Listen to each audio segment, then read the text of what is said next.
सभी युवा साथियों को फाउंडेशन कोर्स पूरा होने पर बहुत बहुत बधाई। आज होली का त्योहार है। मैं समस्त देशवासियों को, आपको, एकेडमी के लोगों को और आपके परिवारों को होली की बहुत बहुत शुभकामनाएं देता हूं। मुझे खुशी है कि आज आपकी एकेडमी सरदार वल्लभ भाई पटेल, लाल बहादुर शास्त्री को समर्पित पोस्टल सर्टिफिकेट भी जारी किए गए हैं। आज नए स्पोर्ट्स कॉम्प्लेक्स का उद्घाटन और हैप्पी वैली कॉम्प्लेक्स का लोकार्पण भी हुआ है। ये सुविधाएं टीम स्पिरिट की, हेल्थ और फिटनेस की भावना को सशक्त करेगी, सिविल सेवा को और स्मार्ट और एफिशिएंट बनाने में मदद करेगी। साथियों, बीते वर्षों में मैंने अनेकों बैचेज के सिविल सर्वेंट से बात की है, मुलाकात भी की है और उनके साथ मैंने एक लंबा समय भी गुजारा है। लेकिन आपका जो बैच है ना, मेरी दृष्टि से बहुत स्पेशल है। आप भारत की आजादी के 75वें वर्ष में इस अमृत महोत्सव के समय अपना काम शुरू कर रहे हैं। हम में से बहुत से लोग उस समय नहीं होंगे जब भारत अपनी आजादी के 100वें वर्ष में प्रवेश करेगा। लेकिन आपका ये बैच उस समय भी रहेगा, आप भी रहेंगे। आजादी के इस अमृत काल में अगले 25 साल में देश जितना विकास करेगा, उन सब में आपकी इस टोली की, आपकी इस टीम की बहुत बड़ी भूमिका रहने वाली है। साथियों, 21वीं सदी के जिस मुकाम पर आज भारत है, पूरी दुनिया की नजरें आज हिंदुस्तान पर टिकी हुई है। कोरोना ने जो परिस्थितियां पैदा की हैं, उसमें एक नया वर्ल्ड ऑर्डर उभर रहा है। इस नए वर्ल्ड ऑर्डर में भारत को अपनी भूमिका बढ़ानी है और तेज गति से अपना विकास भी करना है। बीते 75 वर्षों में हमने जिस गति से प्रगति की है, अब उससे कई गुना तेजी से आगे बढ़ने का समय है। आने वाले वर्षों में आप कहीं किसी जिले को संभाल रहे होंगे, किसी के विभाग को संभालते रहे होंगे, कहीं इंफ्रास्ट्रक्चर का बहुत बड़ा प्रोजेक्ट आपकी निगरानी में चल रहा होगा, कहीं आप पॉलिसी लेवल पर अपने सुझाव दे रहे होंगे। इन सारे कामों में आपको एक चीज का हमेशा ध्यान रखना है और वो है 21वीं सदी के भारत का सबसे बड़ा लक्ष्य। ये लक्ष्य है आत्मनिर्भर भारत का, आधुनिक भारत का। इस समय को हमें खोना नहीं है।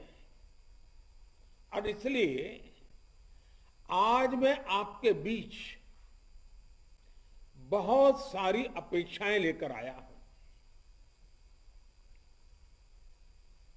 ये अपेक्षाएं आपके व्यक्तित्व से भी जुड़ी हैं और आपके कर्तृत्व से भी जुड़ी हुई है, आपके काम करने के तौर तरीकों से भी, वर्क कल्चर से भी जुड़ी हुई है। और इसलिए मैं शुरुआत करता हूं कुछ छोटी छोटी बातें जो आपके व्यक्तित्व के लिए हो सकता है कुछ काम आ जाए। साथियों, ट्रेनिंग के दौरान आपको सरदार पटेल जी के विजन, उनके विचारों से अवगत कराया गया है।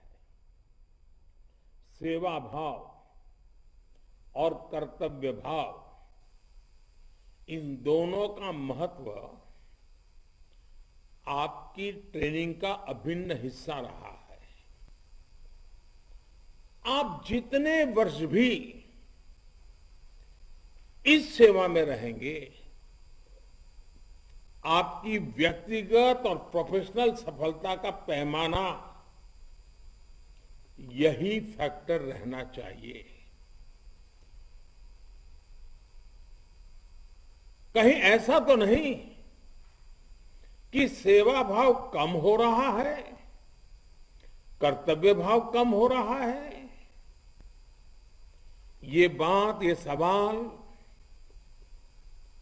हर बार खुद को पूछना चाहिए, इवैल्यूएशन करना चाहिए। और कहीं इस लक्ष्य को हम ओझल होते तो नहीं देख रहे हैं, हमेशा इस लक्ष्य को सामने रखिएगा। इसमें न डायवर्जन आना चाहिए और न ही डाइल्यूजन आना चाहिए।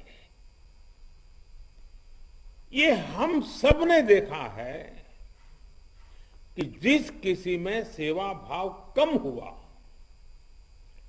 जिस किसी पर सत्ता भाव हावी हुआ, वो व्यक्ति हो या व्यवस्था, उसका बहुत नुकसान होता है।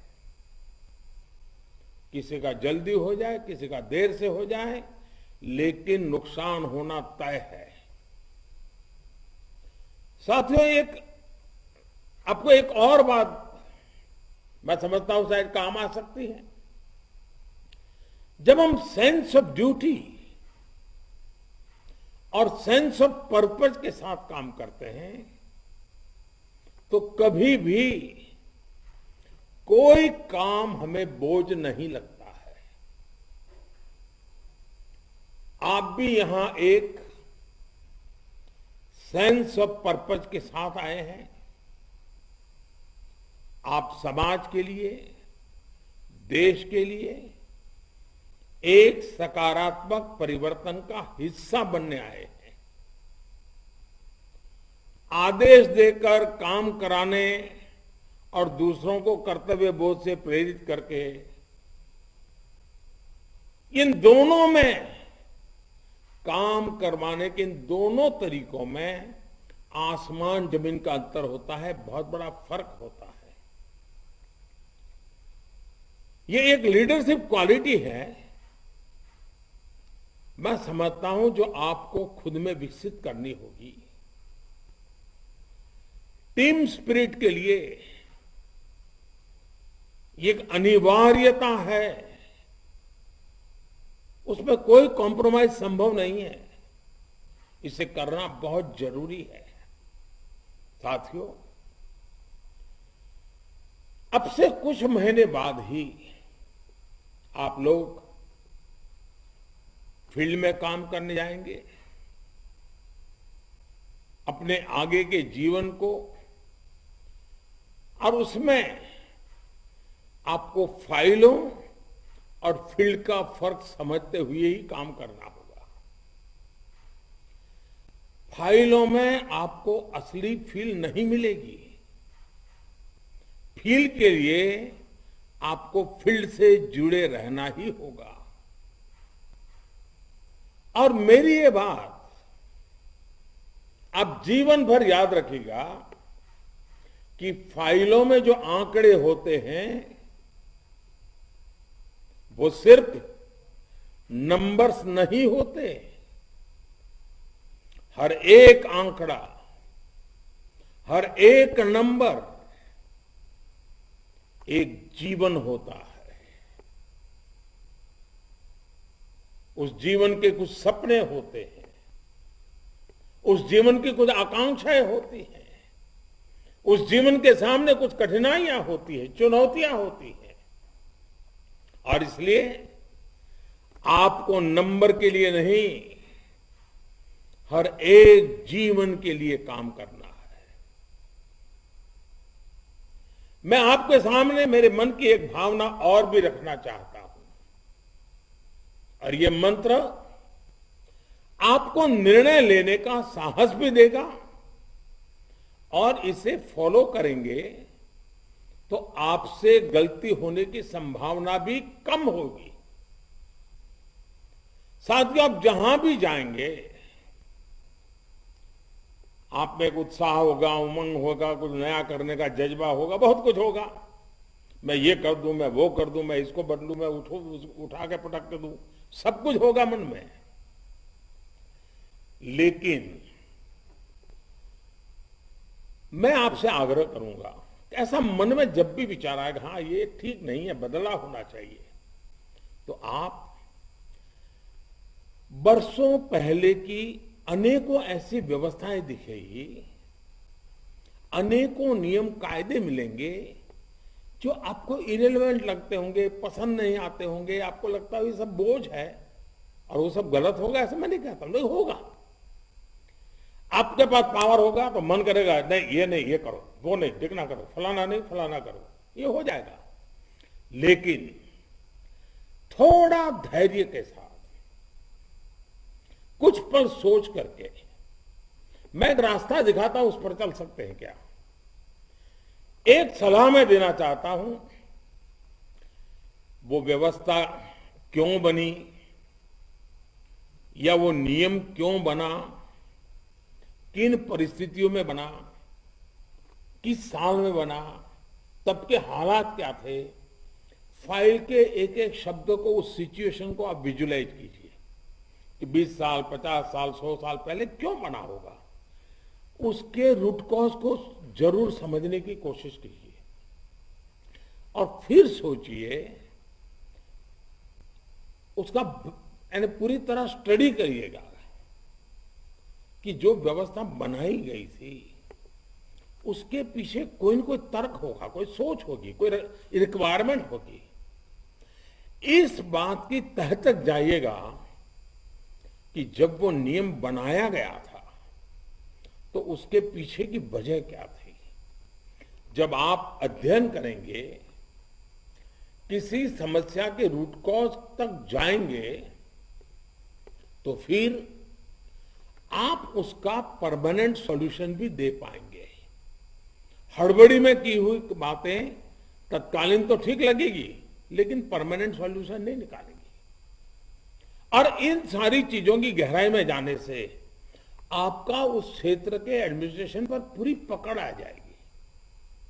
और इतना कुछ करने के बाद जब आपको निर्णय लेना हो, तो फिर एक बात और याद रखिएगा, महात्मा गांधी हमेशा कहा करते थे कि अगर आपके निर्णय से समाज की आखिरी पंक्ति में खड़े व्यक्ति को लाभ होगा, तो फिर आप उस निर्णय को लेने में संकोच मत करिएगा। मैं इसमें एक बात और जोड़ना चाहता हूं। आप जो भी निर्णय करें, जो भी व्यवस्था परिवर्तन करें, ये पूरे भारत के संदर्भ में अवश्य सोचें, क्योंकि हम ऑल इंडिया सिविल सर्विस को रिप्रेजेंट करते हैं।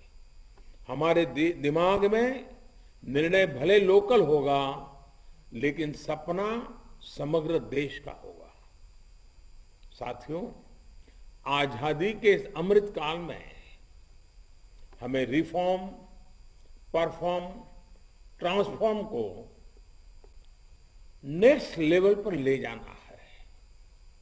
इसलिए ही आज का भारत सबका प्रयास की भावना से आगे बढ़ रहा है। आपको भी अपने प्रयासों के बीच ये समझना होगा कि सबका प्रयास, सबकी भागीदारी की ताकत क्या होती है। अपने कार्यों में आप जितना ज्यादा व्यवस्था में जितने विभाग है सबको जोड़ करके प्रयास करें, हर मुलाजिम को जोड़ करके प्रयास करें, तो वो तो एक पहला दायरा हो गया, पहला सर्कल हो गया। लेकिन बड़ा सर्कल सामाजिक संगठनों को जोड़े, फिर जन सामान्य को जोड़े। एक प्रकार से सबका प्रयास, समाज का आखिरी व्यक्ति भी आपके प्रयासों का हिस्सा होना चाहिए, उसकी ओनरशिप होनी चाहिए। और अगर ये काम आप करते हैं तो आप कल्पना नहीं करेंगे उतनी आपकी ताकत बढ़ जाएगी। अब जैसे सोच लीजिए, किसी बड़े शहर का एक हमारे यहां कोई नगर निगम है, वहां उसके पास अनेक सफाई कर्मचारी होते हैं और वो इतना परिश्रम भी करते हैं, वो भी शहर को स्वच्छ रखने के लिए जी जान से लगे रहते हैं। लेकिन उनके प्रयासों के साथ हर परिवार जुड़ जाए, हर नागरिक जुड़ जाए, गंदगी न होने देने का संकल्प जन आंदोलन बन जाए, तो मुझे बताइए कि उन सफाई करने वाले लोगों के लिए भी ये हर दिन एक उत्सव बन जाएगा कि नहीं बन जाएगा। जो परिणाम मिलते हैं वो अनेक गुना बढ़ जाएंगे कि नहीं बढ़ जाएंगे। क्यों? कि सबका प्रयास एक सकारात्मक परिणाम आता है। जब जन भागीदारी होती है तब एक और एक मिलकर दो नहीं बनते, बल्कि एक और एक मिलकर 11 बन जाते हैं। साथियों, आज मैं आपको एक और टास्क भी देना चाहता हूं। ये टास्क आपके अपने पूरे कैरियर भर करते रहना चाहिए। एक प्रकार से उसको आपके जीवन का हिस्सा बनाना चाहिए, आदत बना देना चाहिए। और मैं संस्कार की मेरी सीधी सीधी परिभाषा यही है कि प्रयत्न पूर्वक विकसित की गई अच्छी आदत, इसका मतलब है संस्कार। आप जहां भी काम करें, जिस भी जिले में काम करें, आप मन में तय करिए कि इस जिले में इतनी सारी मुसीबतें हैं, इतनी कठिनाई है, जहां पहुंचना चाहिए नहीं पहुंचना था, तो आपका एनालिसिस होगा। आपके मन में ये भी आएगा पुराने लोगों ने पता नहीं ये क्यों नहीं किया, ये नहीं किया, सब होगा। क्या आप खुद उस क्षेत्र में जो भी आपको कार्य क्षेत्र मिले, छोटा हो या बड़ा हो, आप ये तय कर सकते हैं कि जो 5 चैलेंजेस हैं मैं उसको आइडेंटिफाई करूंगा, और ऐसी चुनौतियां जो उस क्षेत्र के लोगों को जीवन को मुश्किल बनाती है, उनके विकास में बाधा बनकर खड़ी है, लोकल लेवल पर आपके द्वारा इनका आइडेंटिफिकेशन बहुत जरूरी है। और ये जरूरी क्यों है ये भी मैं बताता हूं। जैसे हम सरकार में आए तो हमने भी ऐसे कई सारे चैलेंजेस को आइडेंटिफाई किया था। एक बार चैलेंजेस आइडेंटिफाई हो गए तो फिर हम सॉल्यूशन की तरफ बढ़े। अब जैसे आजादी के इतने साल हो गए, क्या गरीबों को पक्का घर होना चाहिए नहीं होना चाहिए, एक चैलेंज थी। हमने उस चैलेंज को उठाया, हमने उन्हें पक्के घर देने की ठानी और पीएम आवास योजना तेज गति से विस्तार कर दिया गया। देश में ऐसे अनेक जिले बहुत बड़ा चैलेंज थे जो विकास की दौड़ में दशकों पीछे थे। एक राज्य है काफी आगे है लेकिन 2 जिले बहुत पीछे हैं, एक जिला बहुत आगे है लेकिन 2 ब्लॉक बहुत पीछे हैं। हमने नेशन के रूप में, भारत के रूप में एक विचार किया कि ऐसे जिलों को भी चिन्हित किया जाए और एस्पिरेशनल डिस्ट्रिक्ट के एक अभियान चलाया जाए और उनको राज्य की एवरेज के बराबर लाया जाए, हो सके तो नेशनल एवरेज तक तो ले जाया जाए। इसी तरह एक चैलेंज था गरीबों को बिजली कनेक्शन का। गैस कनेक्शन का।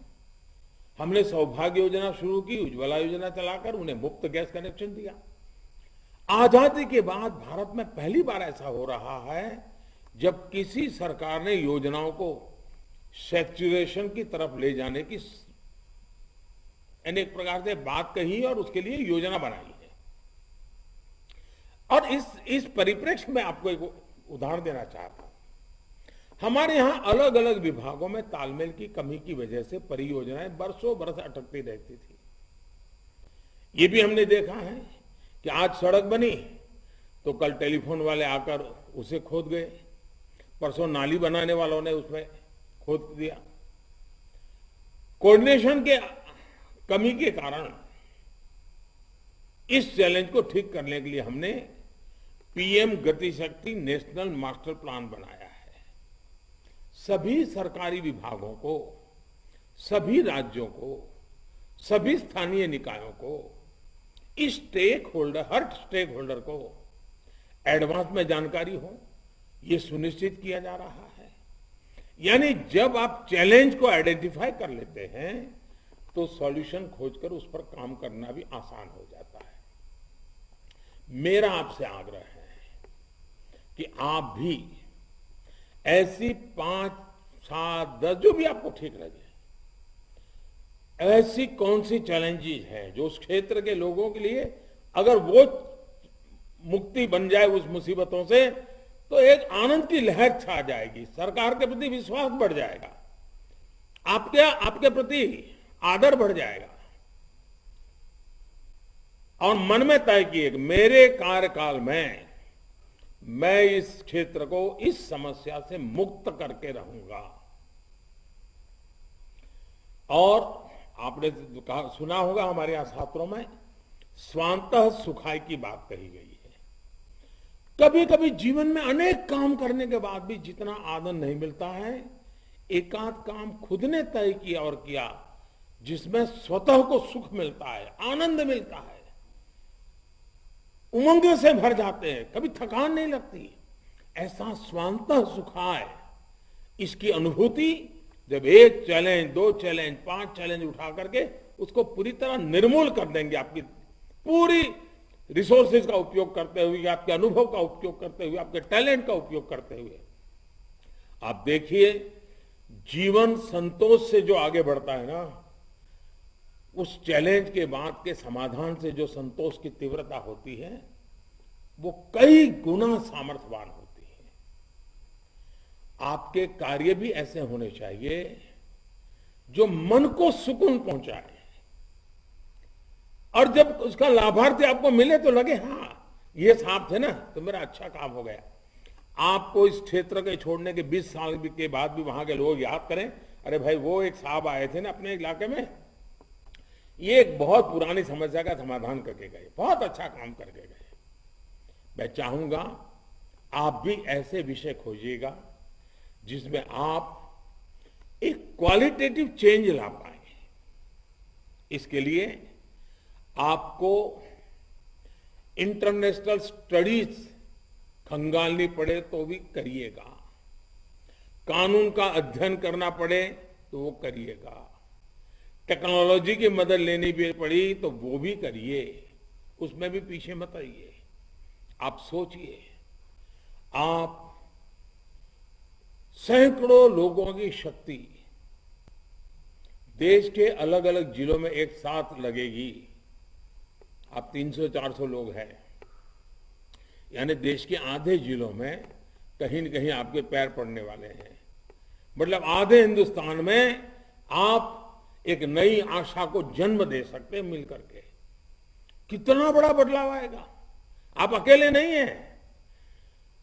400 जिलों में आपकी ये सोच, आपका ये प्रयास, आपका ये कदम, आपका एक इनिशिएटिव आधे हिंदुस्तान पे प्रभावित कर सकता है।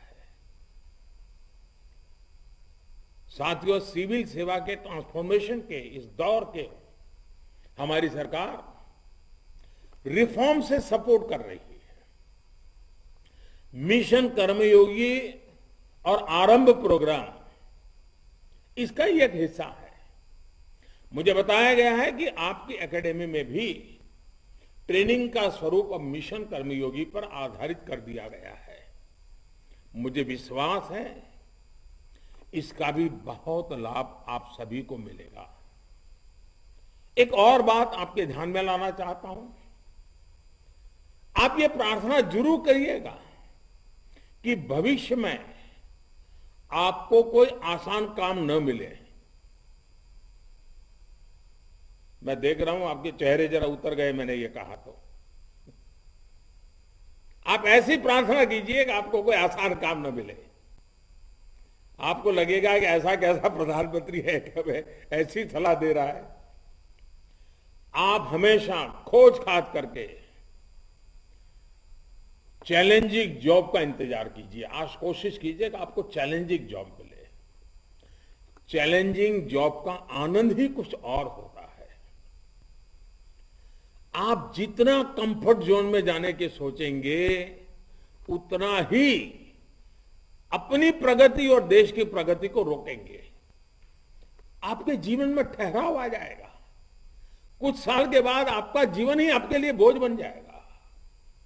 अभी आयु के उस पड़ाव पर है आप जब आयु आपके साथ है। अभी रिस्क टेकिंग कैपेसिटी सर्वाधिक इस उम्र में होती है। आप जितना पिछले 20 साल में सीखा है उससे ज्यादा आप अगर चैलेंजिंग जॉब से जुड़ेंगे तो अगले 2-4 साल में सीखेंगे। और ये जो सबक आपको मिलेंगे वो अगले 20-25 साल तक आपके काम आएंगे। साथियों, आप भले अलग अलग राज्यों से हैं, अलग अलग सामाजिक परिवेश से हैं, लेकिन आप एक भारत श्रेष्ठ भारत को सशक्त करने वाली कड़ियां भी हैं। मुझे विश्वास है आपका सेवा भाव, आपके व्यक्तित्व की विनम्रता, आपकी ईमानदारी आने वाले वर्षों में आपकी एक अलग पहचान बनाएगी। और साथियों, आप क्षेत्र की तरफ जाने वाले हैं तब मैंने बहुत पहले एक सुझाव दिया था, मुझे मालूम नहीं इस बार हुआ है कि नहीं हुआ है, कि जब एकेडमी में आते हैं तो आप एक लंबा निबंध लिखिए कि इस फील्ड में आने के पीछे आपकी सोच क्या थी, सपना क्या था, संकल्प क्या था, आप आखिरकार इस धारा में क्यों आए हैं, आप क्या करना चाहते हैं, जीवन को इस सेवा के माध्यम से आप कहां पहुंचाना चाहते हैं, आपके सेवा का क्षेत्र है उसको कहां पहुंचाएं, उसका एक लंबा ऐसे लिख करके आप एकेडमी को जाइए, क्लाउड में रख दिया जाए उसको। और जब आप 25 साल पूरा करने के बाद, 50 साल पूरा करने के बाद, आपके यहाँ 50 साल के बाद शायद एक कार्यक्रम होता है हर वर्ष, जो 50 साल जिन्होंने मसूरी छोड़े हुआ होता है वो दोबारा 50 साल के बाद आते हैं। आप 50 साल के बाद, 25 साल के बाद जो पहला ऐसे लिखा है उसको एक बार पढ़ लीजिए। जिन सपनों को लेकर के आए थे, जो लक्ष्य तय करके आए थे, 25 साल के बाद उस ऐसे को फिर पढ़ करके जरा हिसाब लगाइए कि आप सचमुच में जिस काम के लिए चले थे वही दिशा में हैं या कहीं भड़क गए हैं। हो सकता है आपके आज के विचार 20 साल के बाद आप ही के गुरु बन जाएंगे। और इसलिए ये बहुत आवश्यक है कि आप न लिखा हो तो वहां लिख करके ही ये कैंपस छोड़ के जाइए।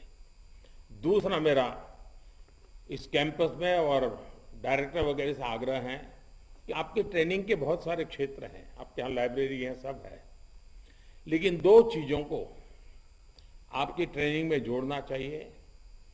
एक आर्टिफिशियल इंटेलिजेंस का एक अच्छा लैब हमारे यहाँ होना चाहिए और हमारे सभी अफसरों को ट्रेनिंग का वो हिस्सा बनाना चाहिए।